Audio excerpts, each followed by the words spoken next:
Hello and welcome to the Our Metroidvania podcast. This is Cauldrath from the Our Metroidvania subreddit and Discord. Hi, this is Master. I'm also from there. Hi, I'm Atcero, and I'm the local puzzle hater.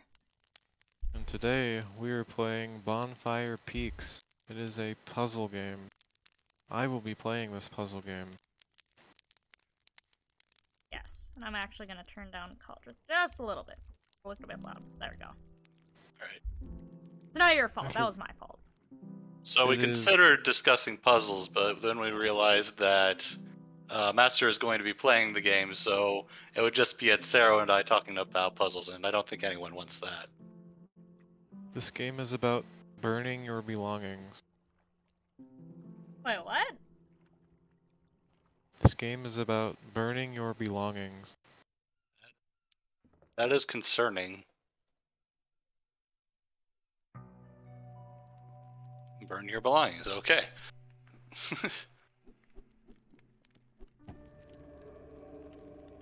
I know It's this like- game is not going to be anything like it, but for some reason that reminded me of Catherine. I don't know what that means. I was thinking Steven's sausage roll. This game is, it could be compared to that game. It's a 3D Sokoban, essentially, with lots of interesting mechanics. Catherine was a 3D game. Kind of like this. Almost reminds me of Q-Bird in some senses, with just having to go up and down and stuff. But that one's a puzzle where you have to get to the top. And you're like pulling out blocks and you're moving them and stuff just to get to the top.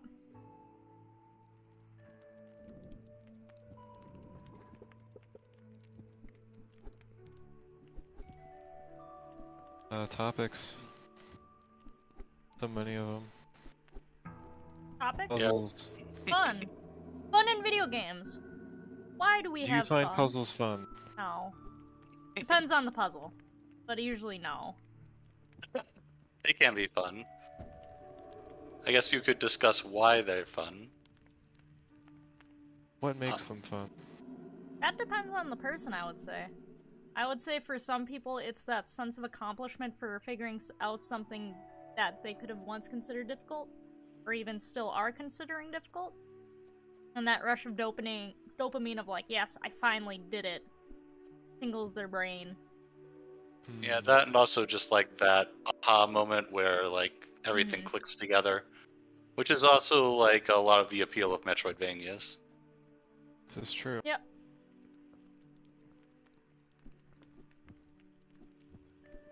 So games can have multiple things that make them fun.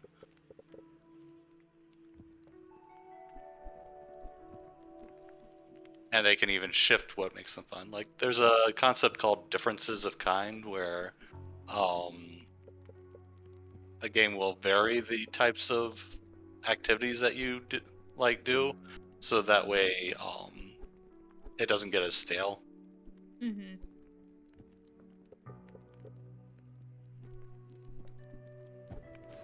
It is true, and the thing with some puzzle games is that a lot of some people may not like playing puzzle games because they think that they would be doing the same activity over and over again, and for some types of puzzles, that's almost the case. Especially a lot of like, maybe more casual puzzle games where your knowledge isn't really being tested in any way, it's just repeating something. Like, not that that's a bad thing, but if you think about a lot of maybe minimalist mobile game puzzles. Candy Crush. Oh, I wasn't thinking of that. More of like Line with a Y, I believe it's called. I'm not You're- familiar with that game. Like Flow? That's different, but that's also a good example, I think. That kind of thing isn't, you're not learning anything new as you play, really. Unlike other puzzle games where you are.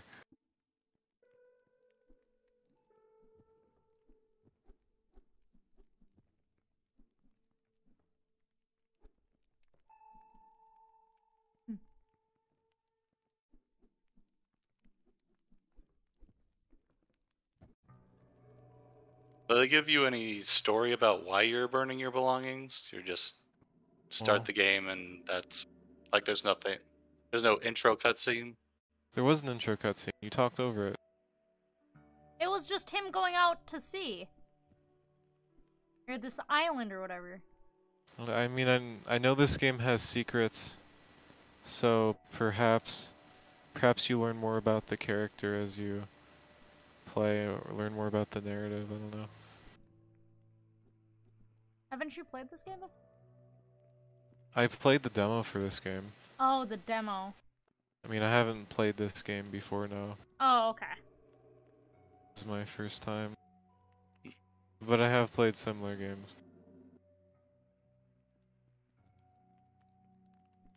Yeah, the whole rotation thing, like I said, like reminds me of Steven Sasha's role. It's definitely similar. Very different games though, from like, you know, mechanics wise. But I would say it's inspired by that game, which I think is nice. Because I like that style of puzzle game. Every puzzle is kind of learning a new skill of sorts, and it's testing a new interaction.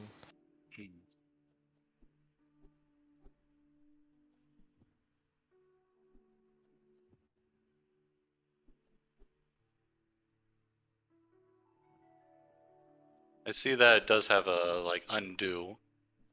Of course. The ghost of your past mistakes coming back to haunt you. And a restart button as well. Actually, I like how the undo is implemented in this game. It feels, I don't know, it feels nice. And if you tap undo several times and then hold it down, it starts off going faster, so you don't have to wait. And puts For it like to a little speed up. ghost there too, so it's kind of like you're doing time manipulation. Kind of. Oh, you're approaching me? I can't burn all my belongings if I don't get close enough. Mm-hmm. Sorry, you said time manipulation. In my mind, you know. There's some good puzzle games about time manipulation. There's some good 12 Metroidvanias. minutes. Have you guys played Vision Soft Reset? I have not, but I No. do own it. I've been meaning to, because everyone says it's a hidden gem. Yep.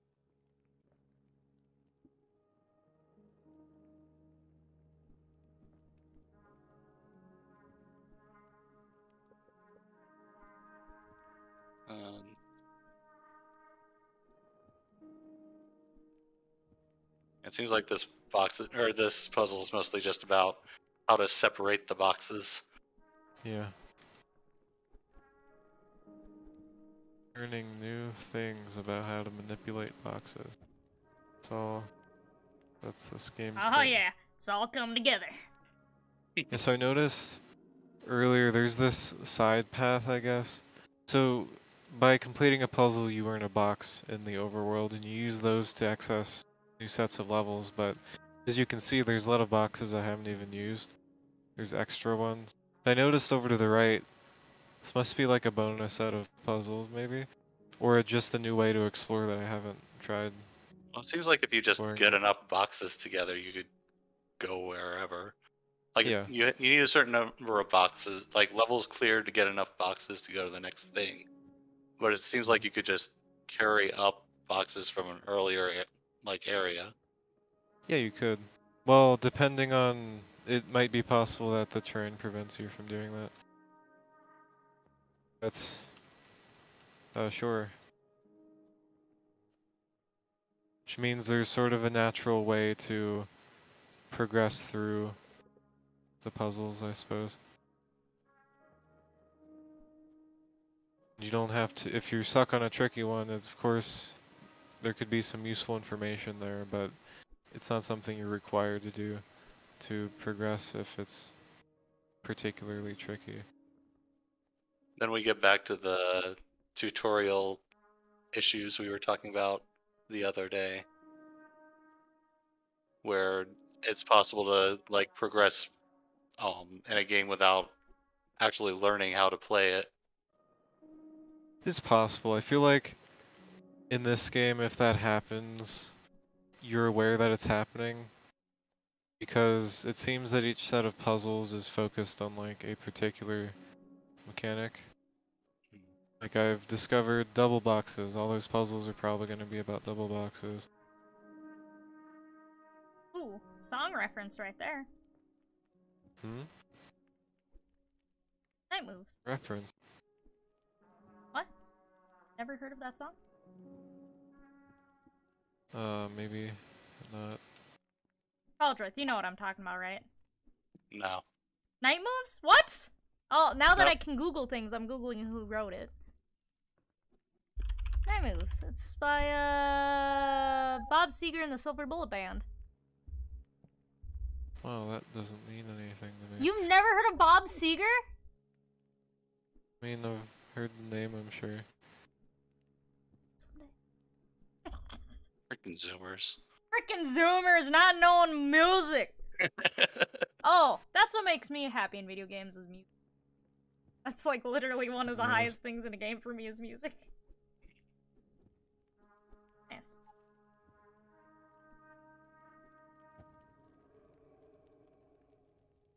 Curious about the progression of the overworld in this game. Maybe this will join up with the other...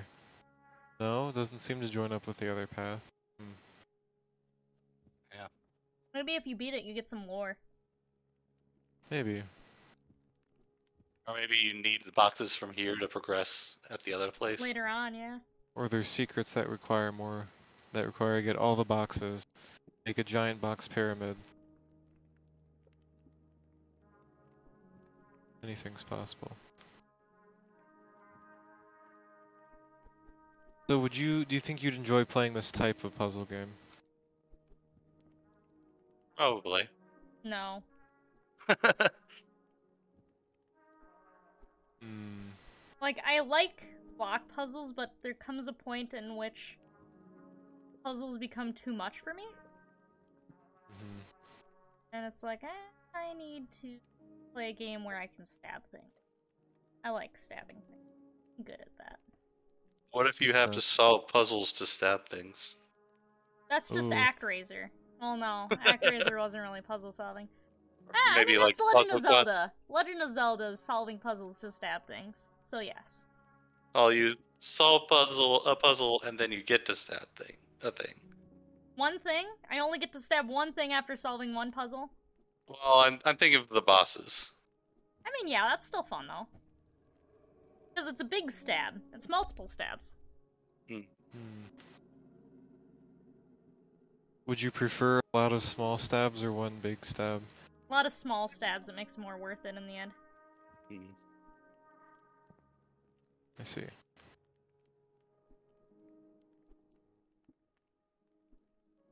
There are a lot of games that seem to be more focused on the one big stab. Like, I would consider Blasphemous to be a one big stab kind of game. I have an appreciation for one big stab game.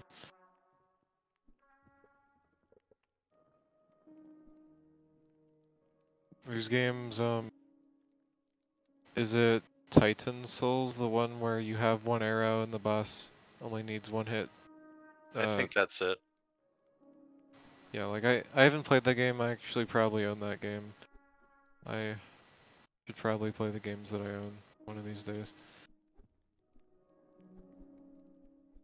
I have realized that it's extremely frustrating to watch somebody else play a puzzle game. You've learned that just now? I don't generally watch other people play games that often, so... I'm sure you see the answer to the puzzle I'm just flailing about in.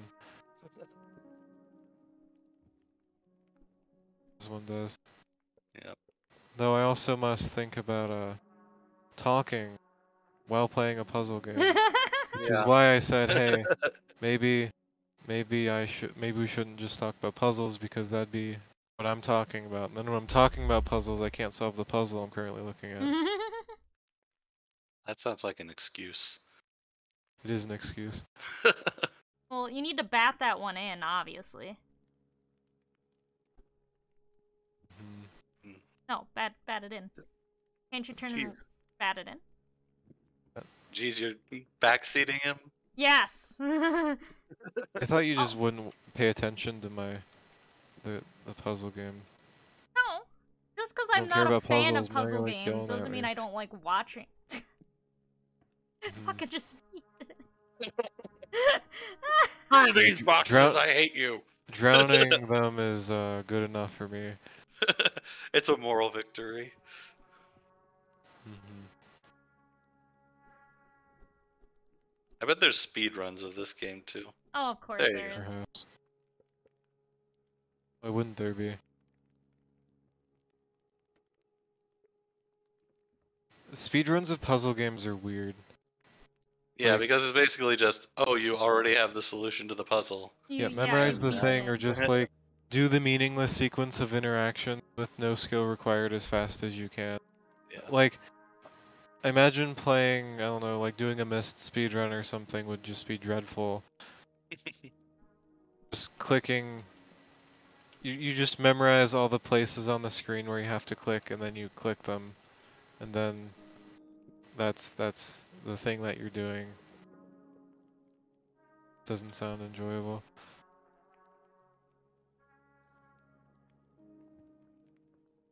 I'm sure there's, I probably have seen a YouTube thumbnail about puzzle game speedruns in my recommended before.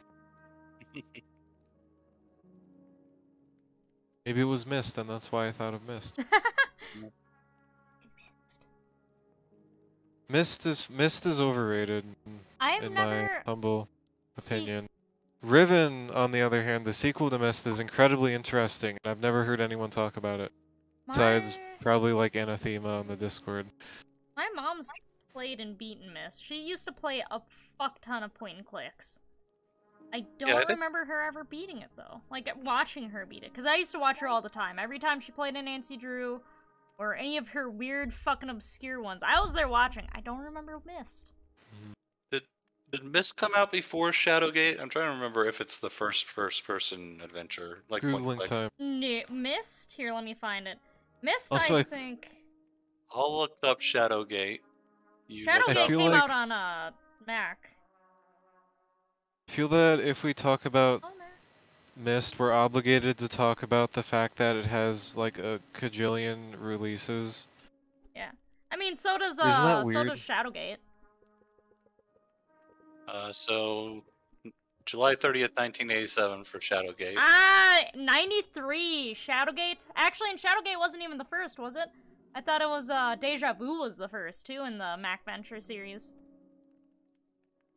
But possibly, but Shadowgate's the first one I was familiar with. Yeah, 93. So here, Deja Vu, I just went Mac Venture. Came out in 85. And then Uninvited. So yeah, Shadowgate was first then. Yes.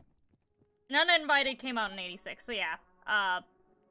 Deja Vu predated it completely. Which was also first person. Interesting. Guard the box. How It did. And now it's become one of those floors in Castlevania that break when you walk on them. There's a lot of those in fucking Grimoire of Souls, let me tell you what. Mm-hmm. You're just trying to burn anything now, aren't you? Just, I want to burn everything, you're right. So apparently those boxes don't belong to you. Nope, not mine. I just found them here. Interesting. Wait, can't you... Whoa. Can you only put one box up there and then push it over with the other box to have it fall on the other side? I mean, perhaps. Why are you backseating me? I'm sorry, if I see a solution that could work, it's just like, ooh, I wonder... No backseating allowed. I'm This is a puzzle sorry! game. Unacceptable.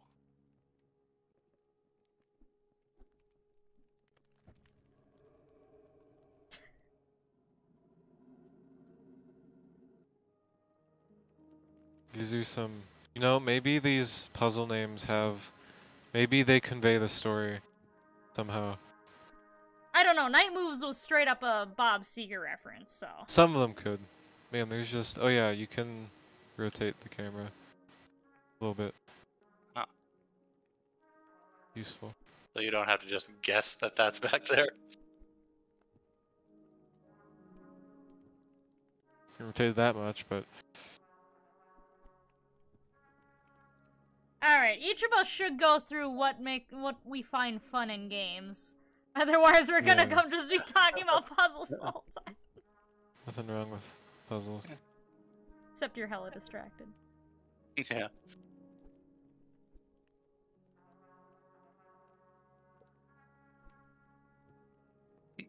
Keep pushing it through. I mean, I could, yeah. That's what I'm thinking about doing. But then I'm just back where I've started.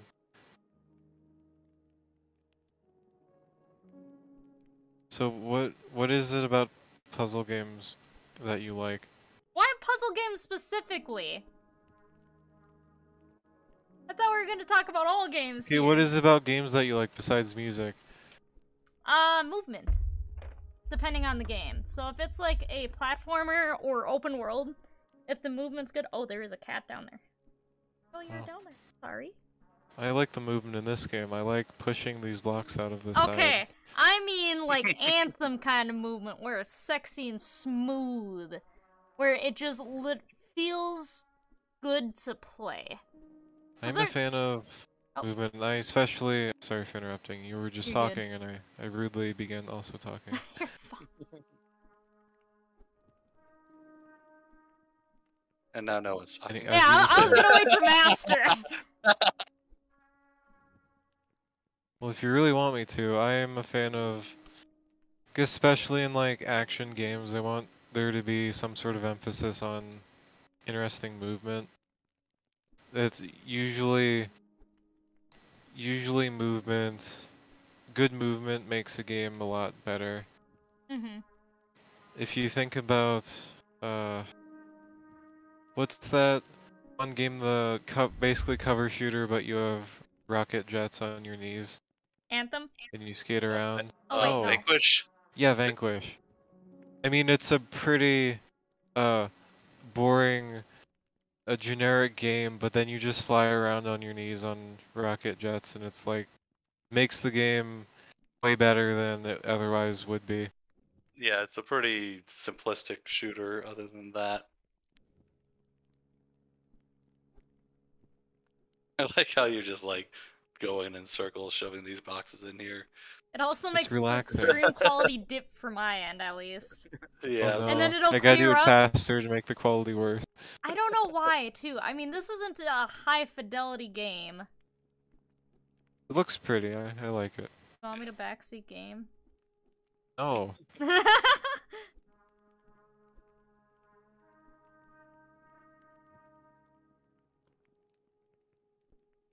Well, there's one in the middle. Yeah, I know, because I messed it up. Because I kept pushing him through. I know, and that's why I was just watching you do that, and I'm like, he's gonna have to restart the level, because that one in the middle is always gonna be there now.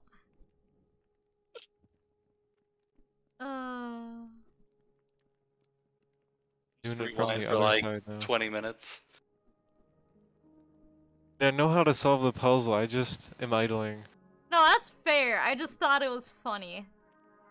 I'm glad you find humor. And you're suffering. I find humor in everyone's suffering. I mean, that was initially the games that I was streaming, just pain. Well, that explains La Mulana. I was the one that streamed La Mulana too. Oh, why? You just constantly mention La Mulana. It's almost Oh, like I'm you the really o- like the game or something. I'm the only Oh, one you on this always stream that's mention beaten. Castlevania.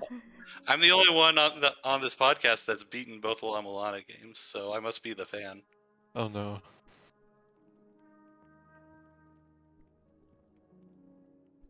So clearly, I am the expert on what is fun about La Mulana, and it's nothing. The music's banger. Music's banger in La Mulana. Boss fights are banger.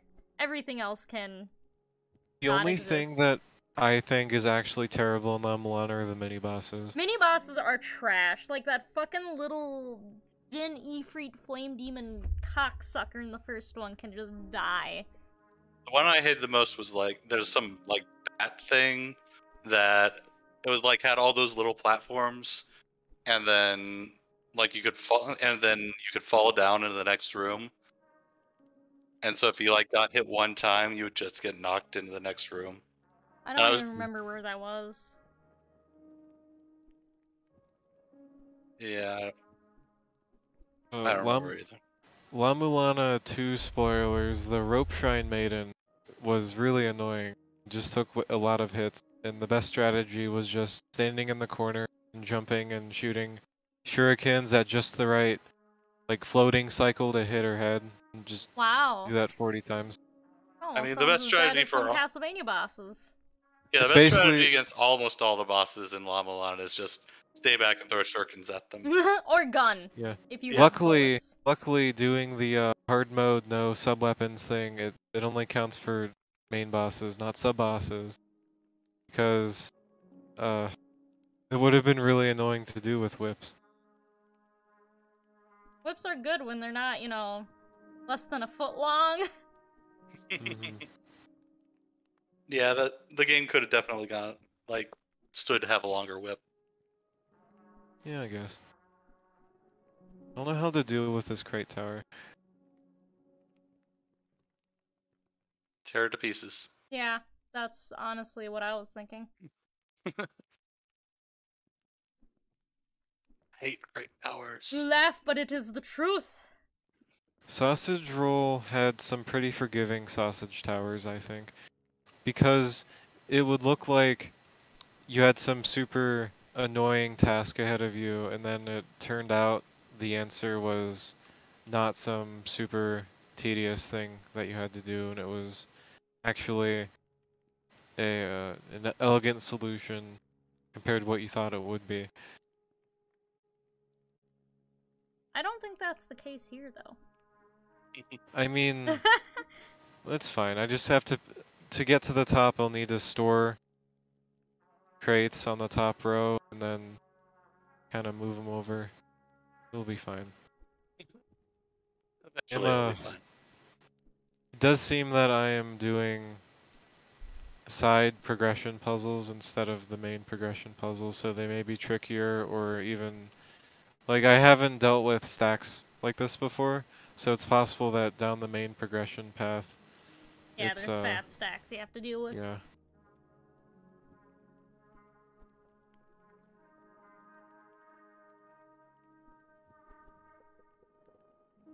I guess that is another important thing about puzzle games, is trying to make it so that the puzzles aren't tedious.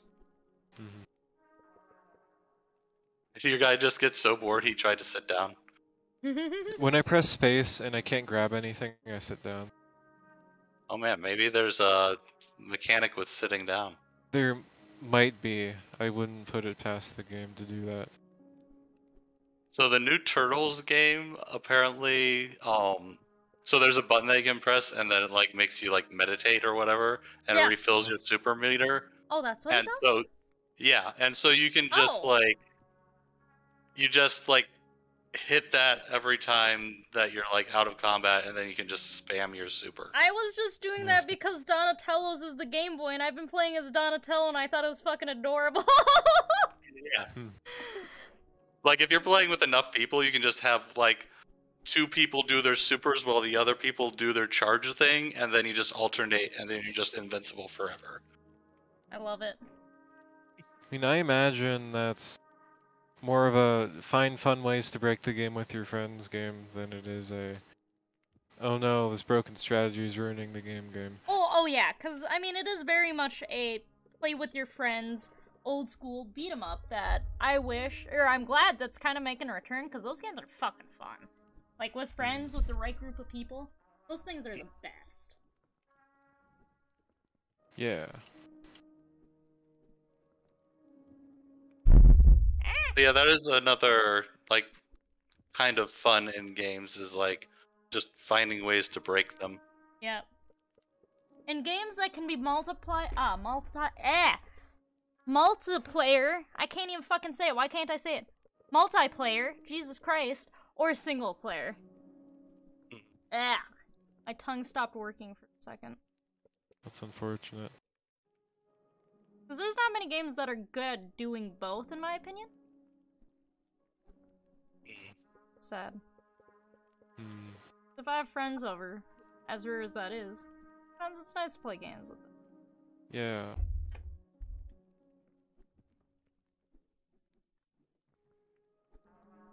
Yeah. Trying to think. So there's a like list of archetypes of like players. There's like explorer, achiever, killer, and socializer, I think it is. I mean, that's exactly the thing we were just talking about, though. I know. I do find those ways to categorize people interesting. Of course, I mean, categorizing personality attributes is not it's not the most accurate science.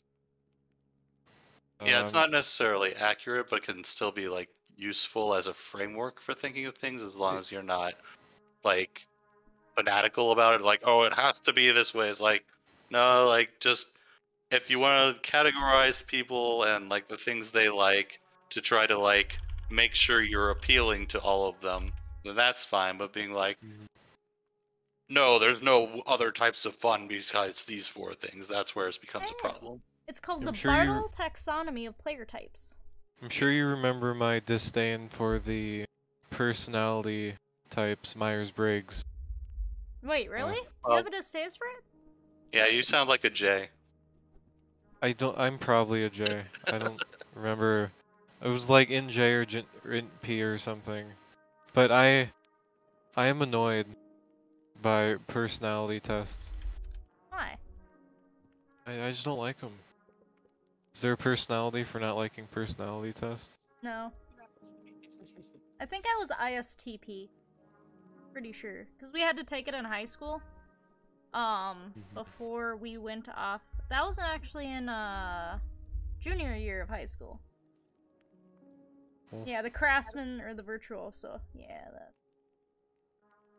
And there is a point where those things become like the same thing as like Horoscope sign. Yeah, horoscope signs. Oh, easily. Because it contains traces. Like, everyone's different, no matter what. Everyone will be different in some way.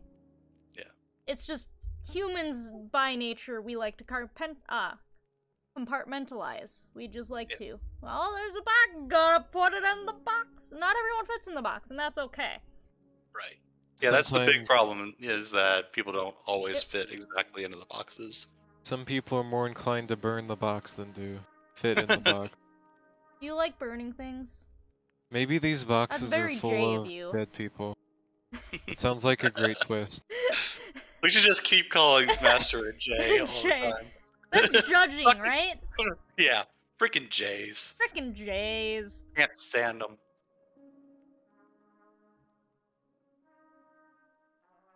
I forgot all the shit here, Briggs.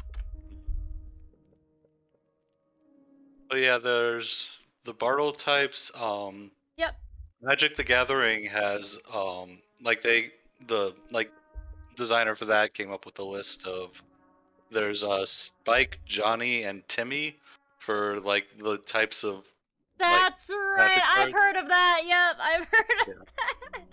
So like Johnnies are people who like making their own thing and like finding weird combinations, and then Timmys are people who like just getting big effects, and then Spikes are the people who want to like do things competitively. Yeah. Well, let's see. The Bartle taxonomies. Here they are. So the Achievers, also known as Diamonds, these are players who prefer to gain points, levels, equipment, and other concrete measurements of succeeding in the game. So they will go great lengths to achieve rewards that are merely cosmetic. It seems that this has a slant. What? What has a slant? Did you say merely cosmetic? Because that sounded like whatever you were reading had a slant against that type of person. No, that are merely cosmetic. That's not a slant because can confirm I will do that. If there is something that looks really good, has no use, it just looks sick as fuck, I will go for it. I will fucking get it. I decorated the whole castle in Harmony of Dissonance just because it looked good, and that was purely cosmetic. Did you do it because it looks good, or because it was there and you needed to 100% the game? Both. Also, I mean, you get the little hand-holdy. You get the hand-holdy. Yeah. So because you're a degenerate who wants the hand-holding. I want that. I got the hand-holding for Aria of Sorrow, and I didn't even know that existed. That made me so happy. How dare you take this away from me? I'm not trying to take it away from you. How dare you try and take it away from me, Cauldrath? I'm just mocking you for liking it. Shut up. Yeah, there's a big difference. There's a difference. So here we go. Single player appeal, because they have it broken up in single and multiplayer. Every game that can be beaten in some way that caters to the achiever playstyle by giving them something to accomplish. Games that offer 100% completion. One of the appeals of online gaming to the achiever is that they have an opportunity to show off their skill and hold elite status. They value or despise the competition from other achievers and look to socializers to give them praise. They really... Microsoft's Xbox Live utilizes the game score to reward achievers who can get points by completing difficult achievements. That's a weird plug. That isn't Are you reading this? This is on Wikipedia.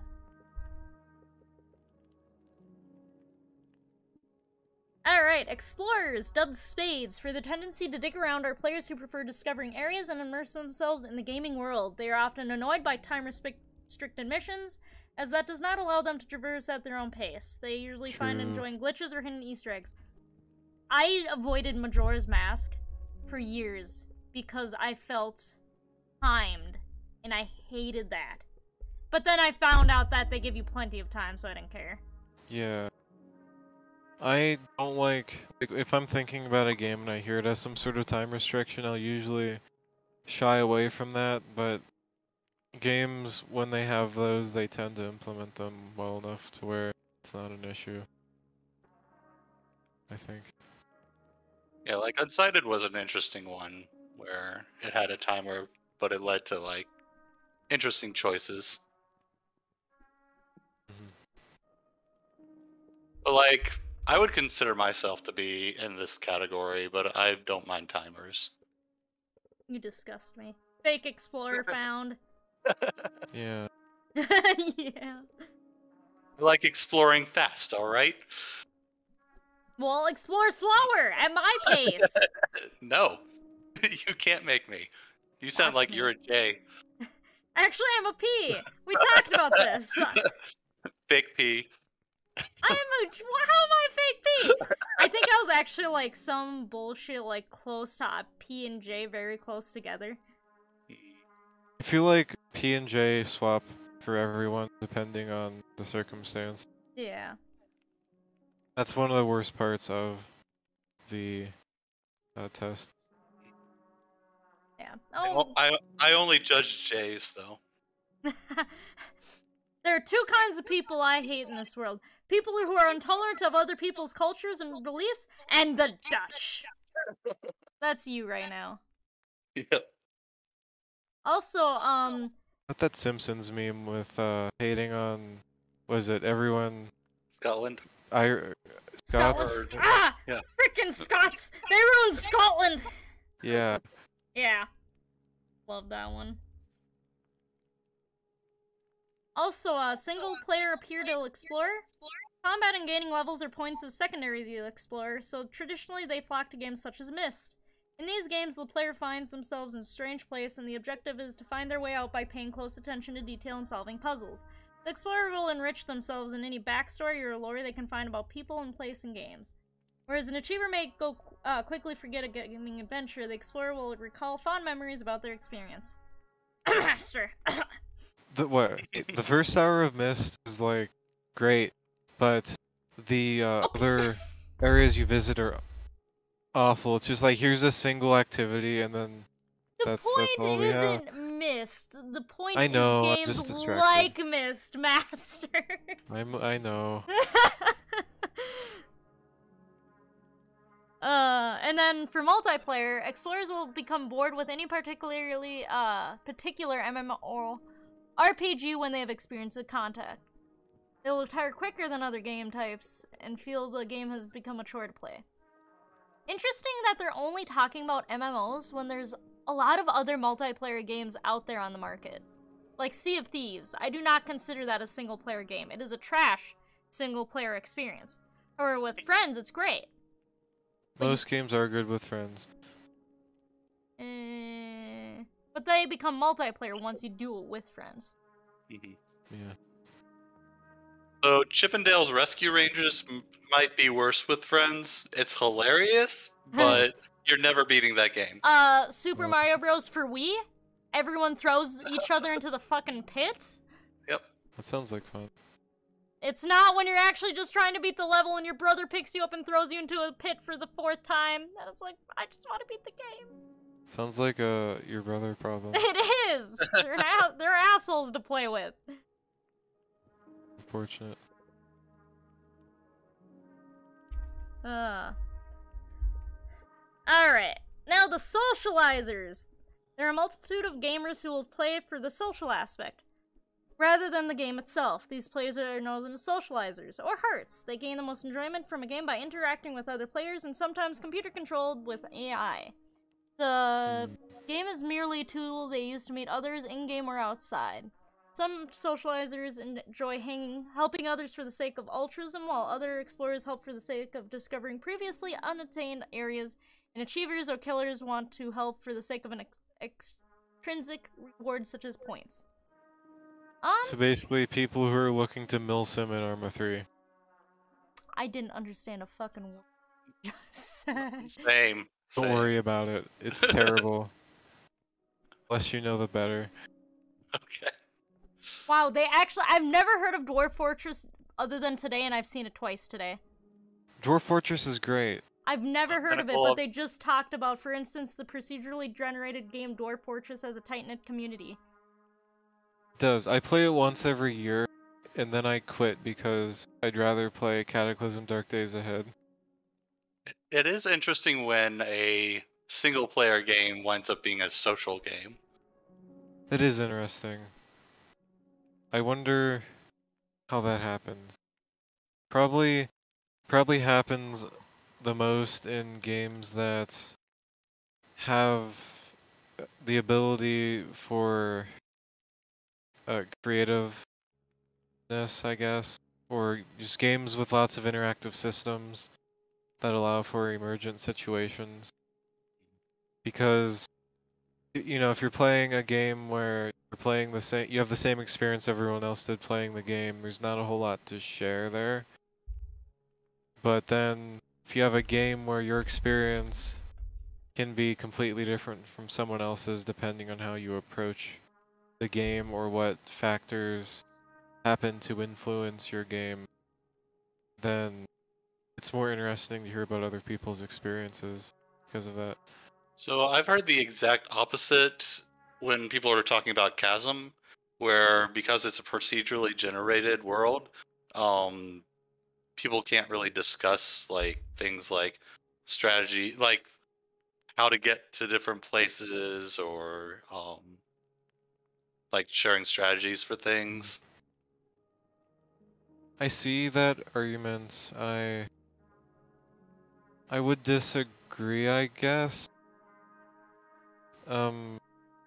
Well, with that type of game, I think that's accurate. But with a game like Dwarf Fortress, you have, like, the game generates its own lore, and it just leads to a lot of unique situations, and those situations are often interesting to discuss. The random hallways in Chasm probably are not interesting to discuss because it's just a randomly generated hallway, not a randomly generated world with hundreds of years of history, which is what Dwarf Fortress is. Maybe it's like the fact that there is something shared allows people like to have something to talk about, but then they need to have the differences and to have them be meaningful and interesting differences that gives them something to talk about. Like have a story to share that will be unique, but they still need that like shared base thing to like connect together. Sure. I mean, if you're playing a game, if you're playing any of these games, you're still playing the same game and has the same mechanics. Right. So I think you'll always have some sort of shared base with other players. Just depends, I guess it also depends on what you're talking about.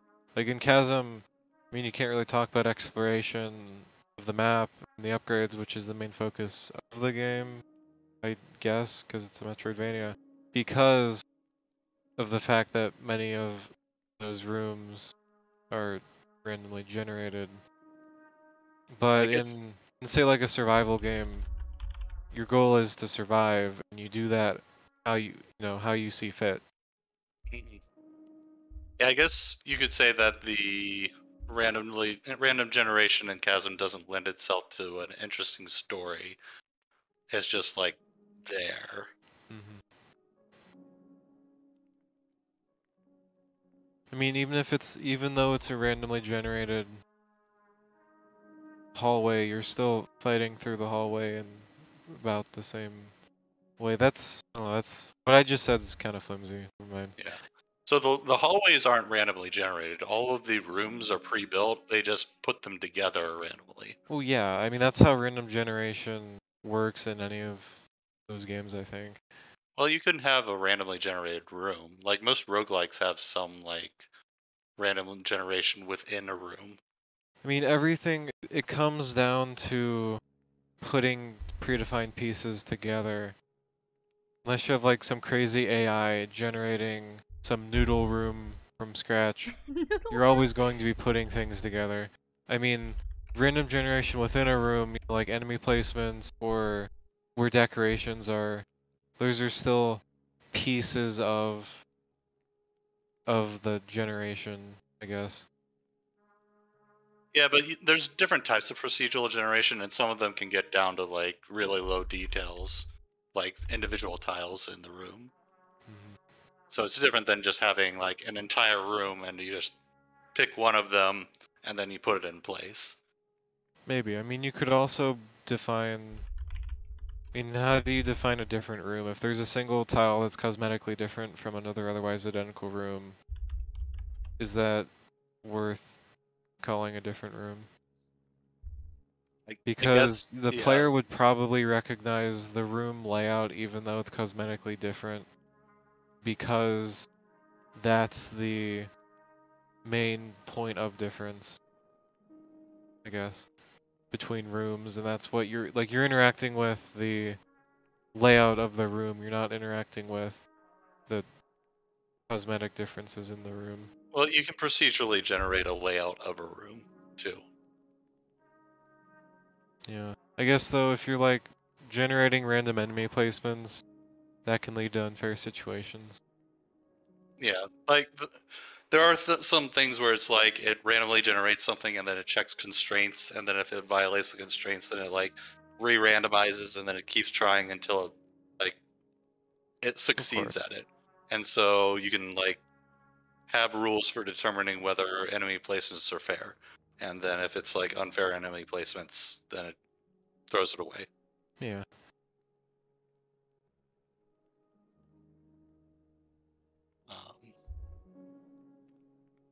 But yeah, we're kind of getting down a rabbit hole about procedural generation here.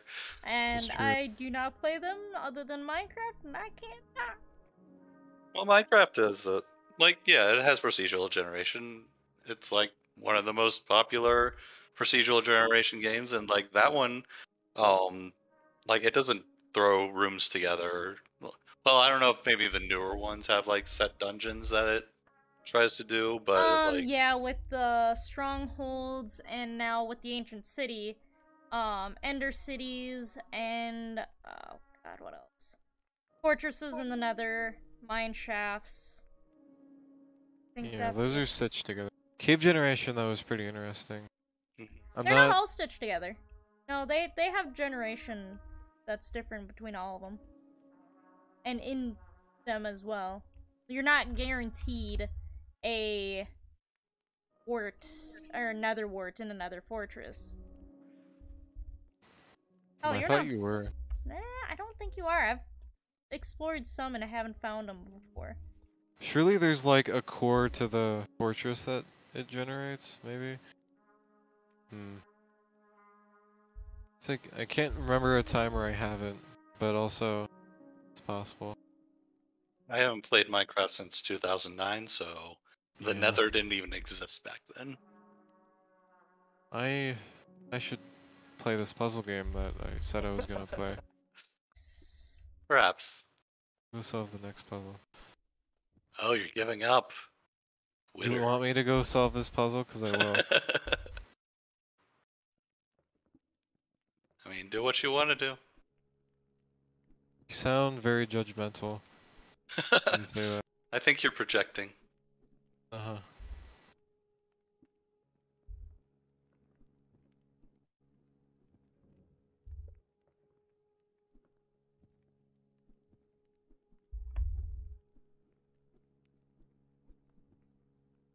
Oh, I took a quiz too.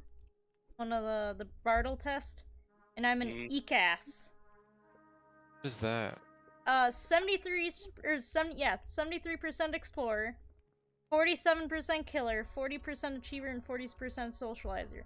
However, you're an explorer. This quiz fucking sucks. Most of the quizzes do suck. It is true. terrible. The one I took for Myers-Briggs was very in-depth. It was an actual good one. Was it just like 100 questions as in in-depth, or... I mean, what do you consider in-depth? There's 4 to 5 answers for each one. With multiple scenarios. Or 4 to 5 answers for each question. And then it took almost, I think, an hour to 2 hours to do. It was a long-ass test. It's a lot of effort. It was, and I remember one of my friends, she took it, and she sat behind me, because her last name was right behind mine, and she's like, I keep getting inconclusive, and I'm like, what do you mean inconclusive? It keeps asking me to, like, say something else for this test, and I don't know what, and I'm like, what do you mean? She just kept picking answers that would put her at, like, 50% for some of them. Oh, that's awful. And then you have to do even more terrible questions. And it was like, no! I felt so bad, but it's like, there's nothing you can do. It's incredible. Turns out that maybe, like, you can be in between things and actually not be exactly in each category. It's almost like some people are well balanced. Yeah.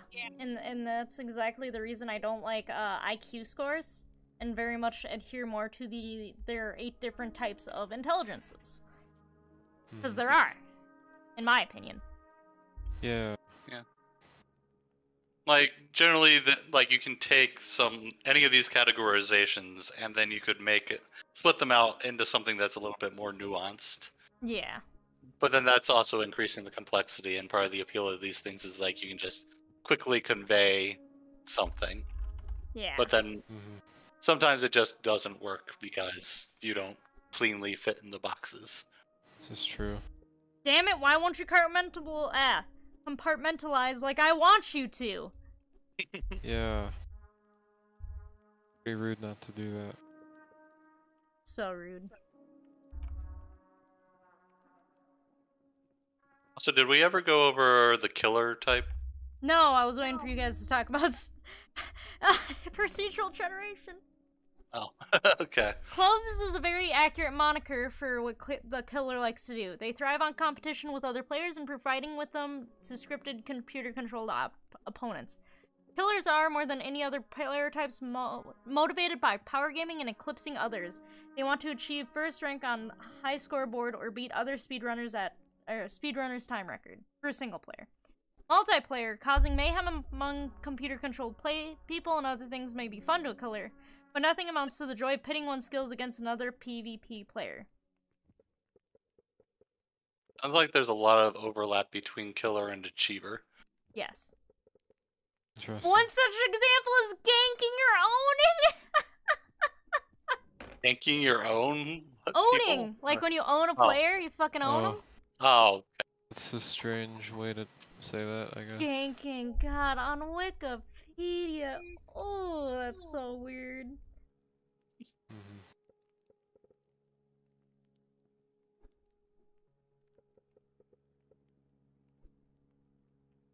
I think you're actually having more trouble with this puzzle than the like kind of secret puzzles.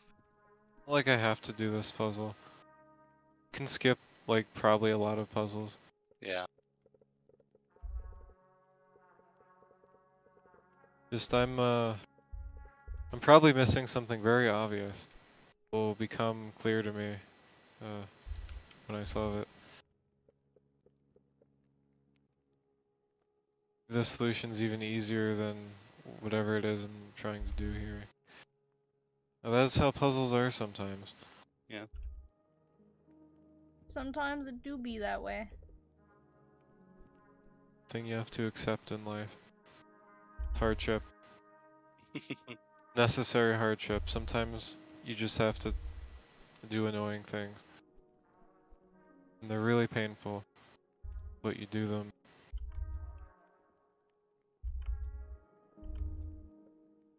Called having a job for most people. Just doing adult functions. The frick you mean? I Suck guess. putting away my clothes today. Don't do it then. I have to. Makes Why? me happy. Well, then it didn't suck. I hate putting away my clothes. I like the feeling of having a place to put my dirty clothes. Hmm. Right, Ash? I don't like my cat walking over all my dirty. Where? You just put them right in the washing machine. Oh no, he's hugging my arm. Oh, okay, he is cuddling with my foot now. I can't move my foot. So sad. So I haven't seen like typing for this, but I have noticed that there's like people who really want their like an experience to be like created for them, and then there's also people who want to like create their own experience. So the difference between people who like just I'm trying to think of how best to describe this. People who create their own fun and people who don't, I guess, yeah. maybe. It's like whatever the game creator was intending is is the only thing they care about. And then there's people who just like kind of actually want to like do their own thing no matter what.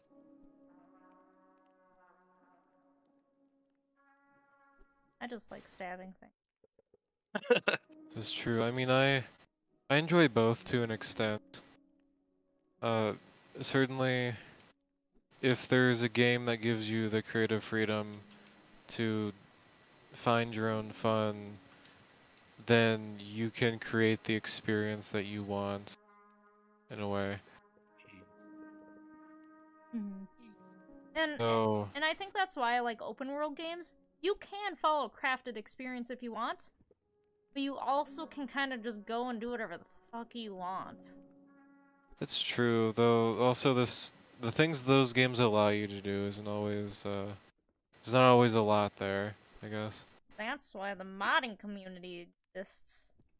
Well, sure, it's that's for Skyrim and Oblivion and Morrowind.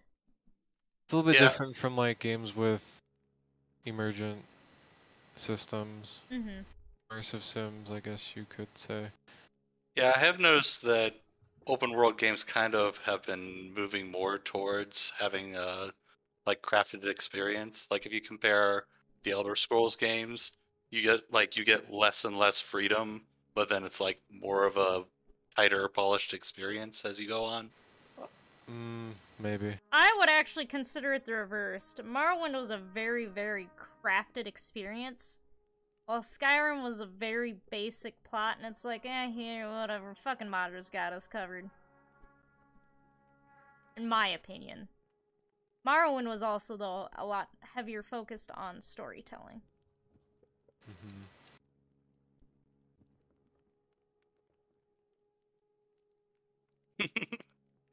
You missed Skyrim? Well, maybe they'll do a re-release sometime I for you. already have all versions. I have all the versions of Skyrim. Like, not multiple systems. But I bought it when it came out, I got all the DLC, and then they came out with the special edition or whatever, and I have that. Oh, that's terrible. Because I got it free. Well, I got it free. But mod support didn't exist back then. So then I had to wait for mod support for Sky UI and shit, and it's like, ah. I thought Skyrim launched with mod support. It did, but not with script extender support. That had to be, they had to remod that. Why'd they have to do that? Because if you don't play with script extender, you get fucking you don't get Sky UI. And I'm sorry, but I like my PC games to have a PC UI for clicking if I want it.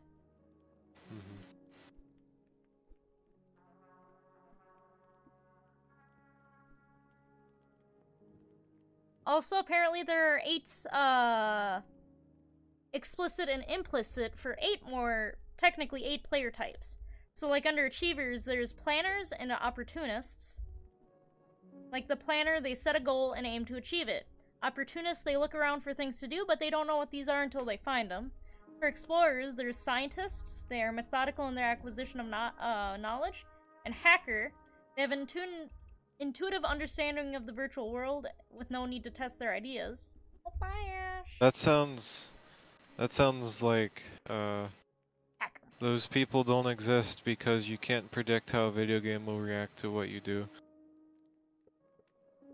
For which one? What? Why wouldn't you be able to predict how? Because What? video games have their own stupid jank, and you can't just like what was the most recent one you said? Hacker. Yeah. I just the way that was described sounds implausible to me. For explorers? For hacker. Yeah, but it's a hacker is under explorer. Well, it's still a subtype. So, Mega Man X6 has a glitch where if you start a certain move while you're on the ground and end it when you're in the air, you're invincible until you go through a door or do that move again. So nice. So when somebody discovered that like that glitch exists, but didn't like discover all the like little edge cases and how exactly it worked, I went through and like found a bunch of places that you could do it. So like that's kind of like an explorer thing where I guess that would fall under the hacker archetype here. Yeah. Maybe. Because sometimes, like for Elder Scrolls, I don't need to test my knowledge of how it works. Because I already know how it works, kind of thing. Like, I know how to break a lot of the games in Elder Scrolls just for how jank they are. So that's kind of something intuitive. Because it's considered implicit. It's the implicit trait. Then you got the socializers, which are networker. They access other players' capabilities, and friend. They enjoy their company. You. Then the killers are the politician, to get a good reputation, and griefer. Their big aim is to get the big bad reputation. Oh. There's one known online test of this model. Ooh, I wanna play it!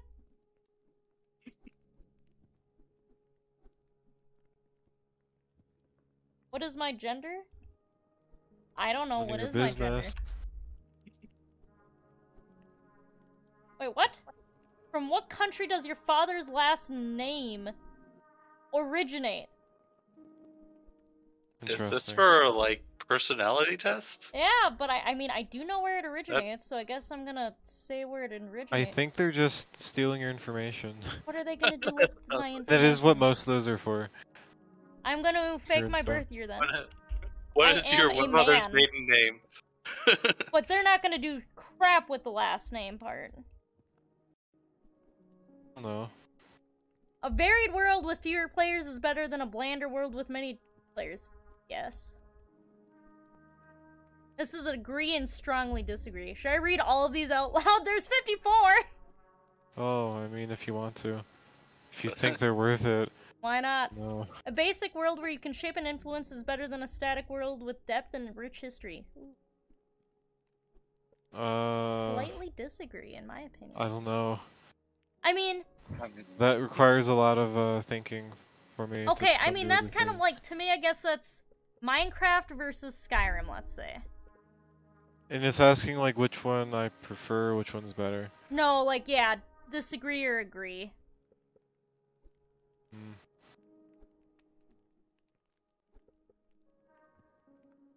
I'm really dumb. A complex, stable world is better than a simpler, still evolving world where things can drastically change between updates? Fuck no! Change the game every update. It's Change it part of every life. update like Minecraft does. What are you doing with your life if They you're don't not doing change that? everything every update. You haven't played a game that changes everything every update. Have you? No, I don't know. Minecraft isn't one of those games. They change a lot, though. Every They add stuff. big I mean, they update, overhauled they combat change. once. Huh? I think. What does say did they Cauldrath. change? What did they morph significantly into like a different mechanic besides combat that one time? Oh, I'm not thinking of combat. I'm thinking of the world itself, like the Cave areas you can go. generation, they finally updated that after like 10 years. That's not a constantly evolving thing. That's we forgot to update this for a really long time. It's not. I mean, evolving doesn't mean always that it has to get better. It just means things are added, changed. It can get worse if they want to do it. It can get worse. You can evolve the wrong way. It can.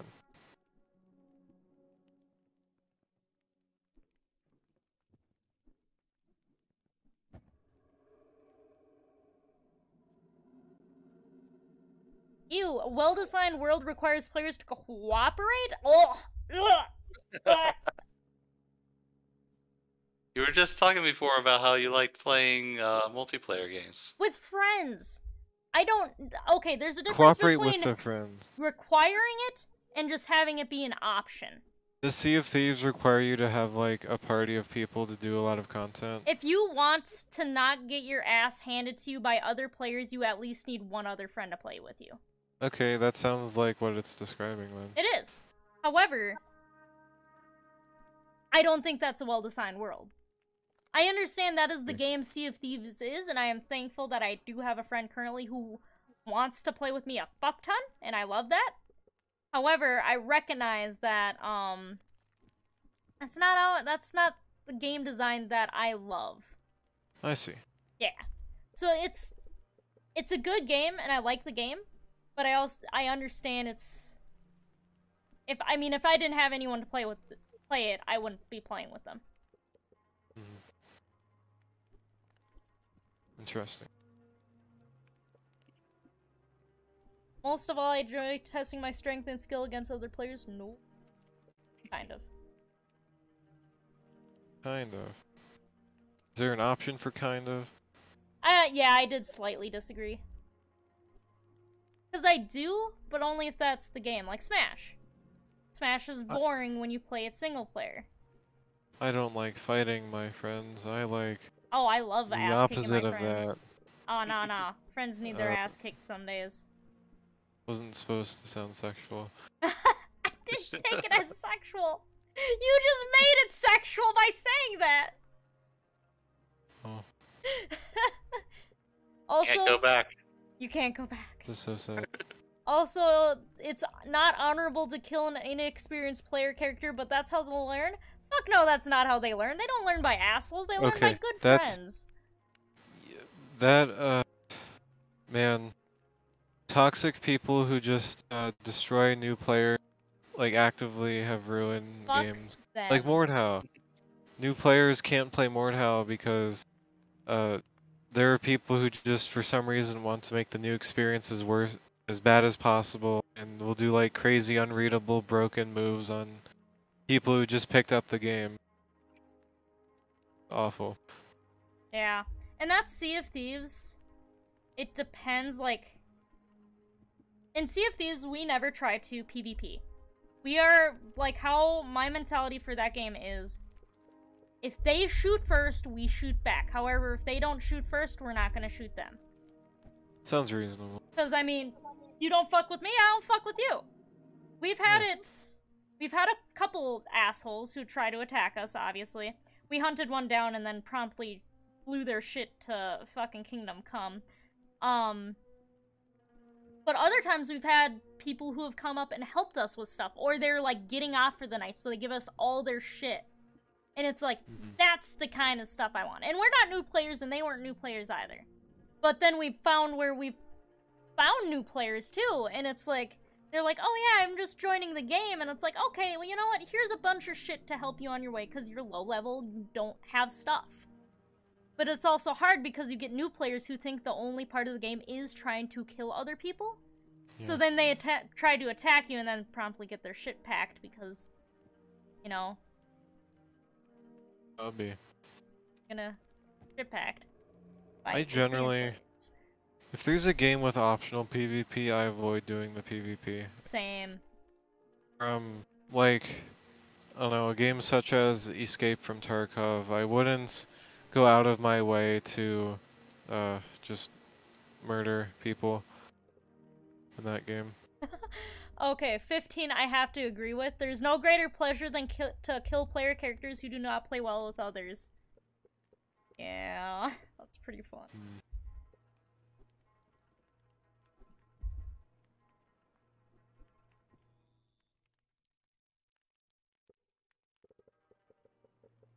Oh, this is such a ninja quote.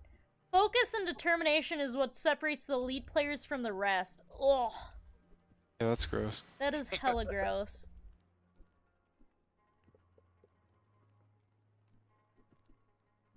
And there is a certain attitude that you have to have to reach the highest competitive levels in a game.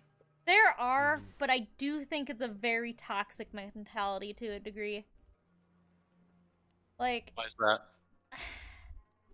I feel like at a certain point, it becomes less for fun and more about glory. And that's fine if you want that, but my motto, games are fun first and foremost. That's what they're made for. They're supposed to be enjoyable experiences, and you should be having fun. And if you're not having fun, then in my opinion, what's the point?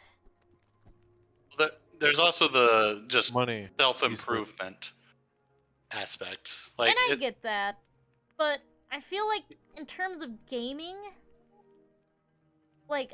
this time I could be spent gaming and improving my stuff for that. I could spend on other things like music or art or something that I can actually, I guess for me, make more money on the side than gaming. And I'm not. I would. Oh, you go. I was just gonna say I kind of agree in that it's probably best that people look into creative hobbies because those are good places. I think it's a beneficial hobby to get better at over time as opposed to playing a single video game non-stop, not enjoying it anymore, to get better at over time. Do people get burnt out on hobbies? You just don't do the hobby. You aren't forced to do it. Well, with a game, if you don't do it, sport. You're fucking out of the game. If you're looking for, a side thing to get better at over time. Speaking of not being able to get boxes to another area, I cannot do that here. Oh, yeah. They're gating you.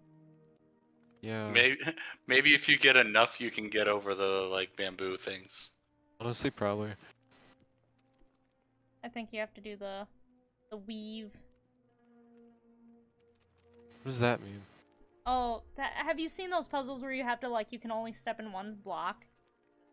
And so you have to, yeah. I thought you weren't gonna backseat me. I'm not backseating! Gosh. Sorry. Gosh. It's okay. Is it? Yes. Because I said it was. Yeah. Yeah, even for streaming, I don't see streaming, for me personally on my own account, as something that's a long-term solution for my life in terms of making money. And I don't see a point in trying to become a high-level competitive gamer either. Well, sometimes it's just fun to do that. It doesn't necessarily have to be like, I'm trying to become number one. It's just like, I'm trying to get better, and it's fun to get better at things. Yeah, Sometimes. it's possible.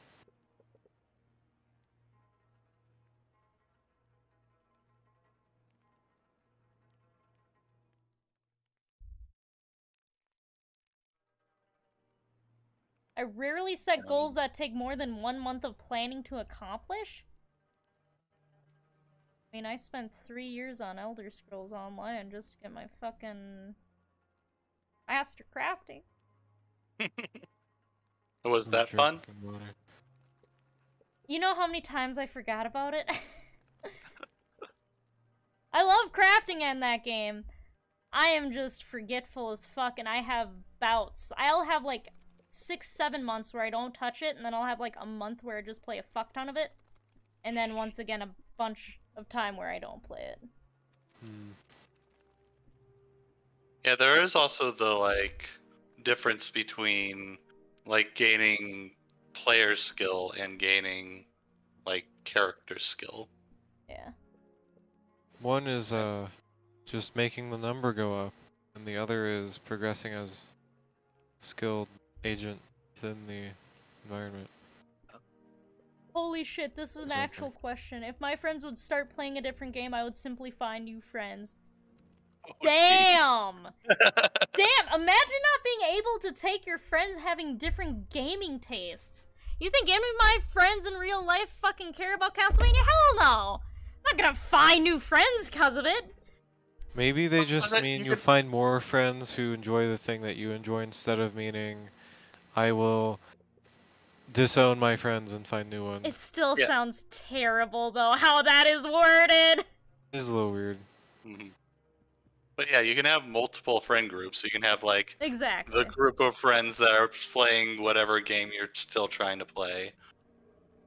I know people who like a lot specific time for hanging out with friends, and they will like, their friends aren't doing something that they want to do, they just won't talk to those friends because they have like they're busy with other things in life, and they don't have time to, I guess, hang out with a lot of people. Still seems kind of weird to me, but you know. Yeah.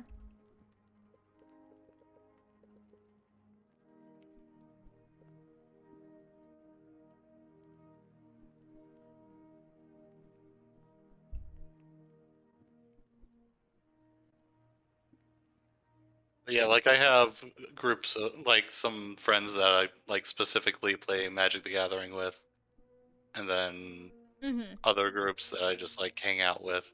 Yep. That would be.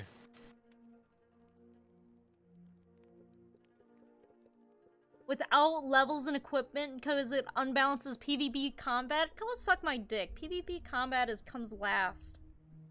God.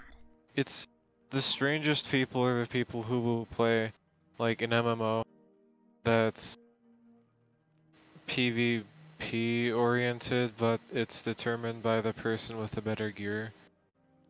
Just seems like it's a waste of time. Well, some people want to feel that progression without having to like improve as a player. I suppose so.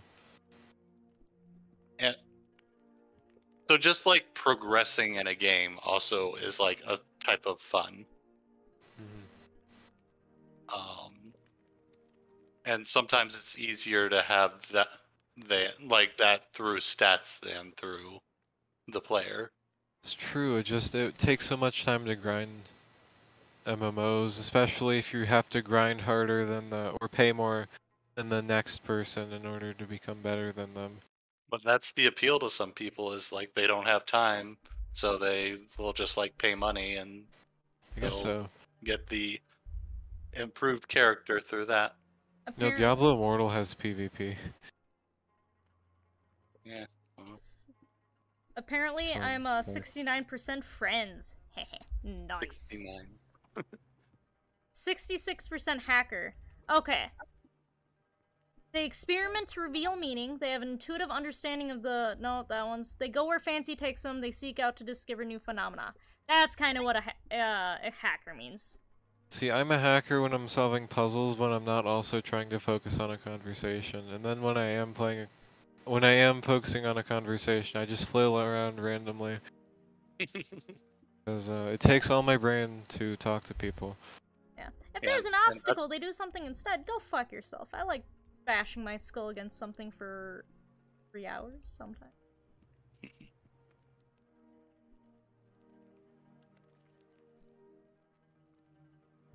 So I need to have that block intact. It's bright. Or do I? Or do I?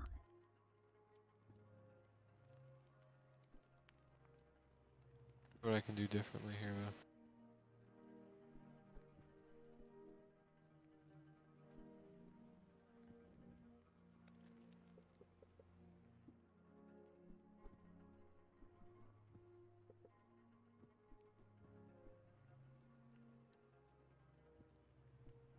Nice! Booty bump it!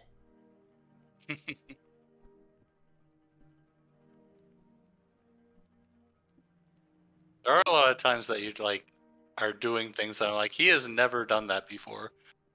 Well, yeah, that's You the... had it too. I just saw the solution. A lot of the things that can happen is that you discover the puzzle teaches you some new way to look at the puzzle, and it may require experimentation to figure that out. That's some of the appeal of, I suppose, a sausage. Like every puzzle's like a new sort of challenge, and they build upon each other. Instead of the puzzle being a lot of repetition of things. So is sausage like a genre now? Perhaps. See, that was something new, but it was presented in an easy to figure out way. Now that I know that that's a thing, I can do more with it. Tutorialization. Tutorials. Puzzle games have the best tutorials. Potentially. Oh, hi, Ash.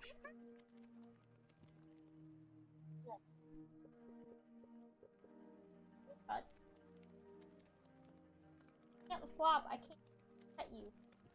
This little chunker has a vet appointment tomorrow. That. Oh, wonder what the reason is. I don't even. Okay, I give him his half a cup a day. And if he has food left over from the day before, I don't give him any more. Like, any more than that half a cup. He's always at a half a cup. Per day. Why would I overfeed my cat? He's a little fucking... Common problem. Huh? It's a common problem. I know, but like the last vet appointment, which was probably like 4 or 5-ish months ago or so, he just had a checkup. She's like, oh yeah, just feed him this much. She's like, okay. He's gained weight. I don't know how. What if the things in the background represent something important? I'm guessing they do. What if they represent my life? Yeah, it's very concerning that your character's burning all their belongings. Oh, this game... Are you not moving right now? Because, it's not moving on my end. I'm moving now. Oh, there we go. Ooh, that took a minute. It lagged. Like a motherfucker. That platform on the left goes to where I want to go. How do you know you want to go there? Water now, oh my gosh. It's crazy. Mechanics in my puzzle game? No way, man.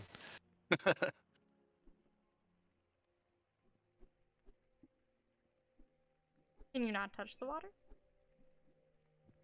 The water moves things. That's like a conveyor belt. Yeah. Do you move down? I mean, I'm sure I would. Oh. I need to figure that out. Also, when something's moving down the current, it does it in one move. So, like, I can't move until it's done pushing everything. Oh. Of course, no timing will be involved. Because this is a puzzle game about puzzles. And you can have timing puzzles, like Crosscode was You can. has a bunch of puzzles, and they are timing based. Timing puzzles are awful, though. They can be awful. They don't have to be. They don't have to be, but the way you make it harder is by making it more tedious to solve the puzzle because it requires very specific timing. Or it's like those Flash games where it's like a physics game, you gotta cut the rope at just the right time for the janky physics to do what you want. It's not... You're not learning anything by barely failing the puzzle because the timing was off. I feel like that would be a good thing with a time manipulation game where you combine timing-based puzzles with the manipulation. So if like you miss the timing, you just rewind. I forget what it's called. There is a game that I read some reviews for that does like the timing clone thing, except it's I mean, I suppose plenty of games do that, but those games can be tedious still, even if they provide you with the convenient options of easily rewinding. If it just requires a lot of different things to time, which is how you would increase the complexity of the puzzle, except that's not necessarily fun.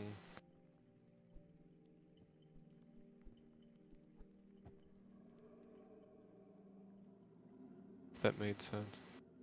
Yeah. I got all.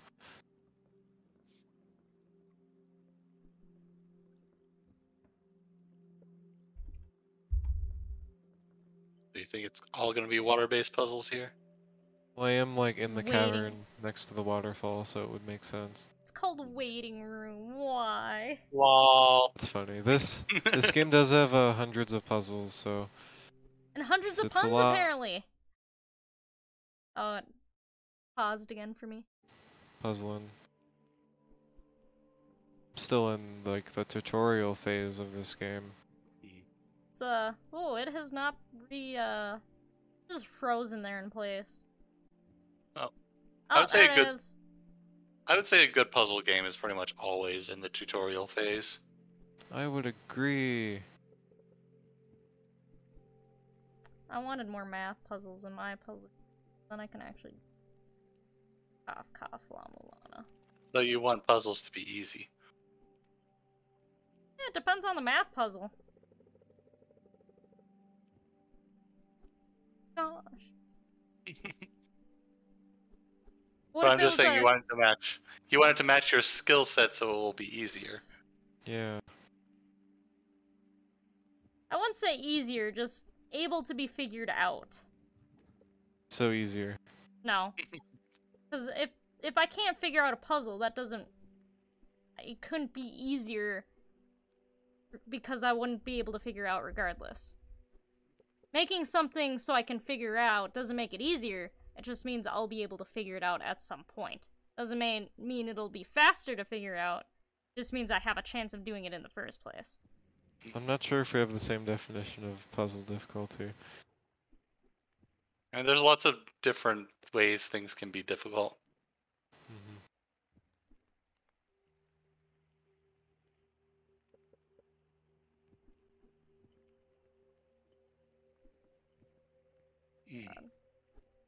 No backseat. I know, and it hurts because I see I can see it too, exactly. Yeah, you know. You know.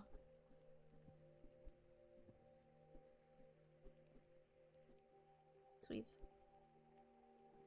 I am not smart. You play all these activities and you're calling yourself not smart? Maybe he does it to become smart.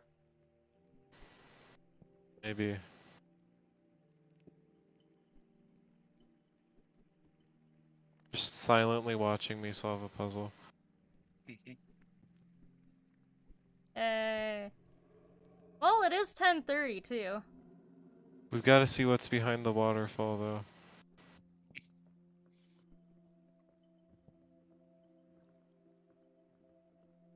I guess 3 should be enough. Yep. So I guess you can't walk into the water, is what you determined?